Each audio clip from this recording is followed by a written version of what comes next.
देखिए आज हम लोग पढ़ेंगे पूर्ण संख्या, ठीक है।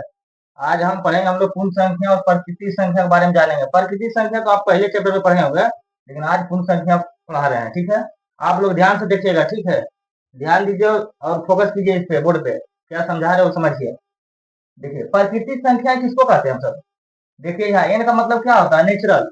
नेचुरल नंबर का मतलब इसका हिंदी में हम लोग प्राकृतिक संख्या बोलते हैं। तो प्राकृतिक संख्या किसको कहते हैं हम लोग, 1 2 3 4 5 यानी अनंत तक। अनंत तक क्या है, प्राकृतिक संख्या है। अब प्राकृतिक संख्या देखिए एक रेखा पर भी दर्शा दिए, ठीक है। इसका देखिए अनंत तक है, 1 2 3 अनंत तक। बोलिएगा कि आप लोग रेखा इतना ही बड़ा है या 10 तक लिखे हैं। इसका मतलब अनंत तक इधर जो जा रहा है ना, ये सब अनंत तक होगा, ठीक है। ये सब अनंत तक हो रहा है। और सबसे छोटी संख्या प्राकृतिक का कौन होता है, प्राकृतिक संख्या का सबसे छोटी कौन सा होता है, एक होता है। यहाँ देखिए एक है, ठीक है। यहाँ एक है, यहाँ एक होगा, ठीक है। नहीं चल रहा हमारे साथ, देखिए एक एक होता है, ठीक है। यहाँ एक लिख दिए हैं।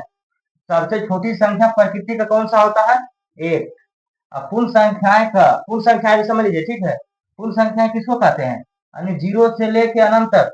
जीरो से लेके अनंत तक होगा, यानी 0 1 2 3 4 5 यानी अनंत तक, ठीक है। ये जब जिसमें जीरो लगा रहेगा ना, वो समझ लीजिएगा ये पूर्ण संख्या, ठीक है। अब प्राकृतिक संख्या में जीरो लगेगा नहीं ना लगेगा।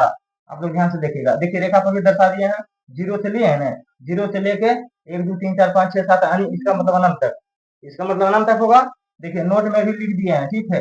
नोट में लिखे हैं सभी प्राकृतिक संख्याएं पूर्ण संख्याएं होती है, परंतु सभी पूर्ण संख्याएं प्राकृतिक संख्या नहीं होती है। इसका मतलब क्या कह रहा है, प्राकृतिक संख्या हम लोग पूर्ण संख्या कर सकते हैं।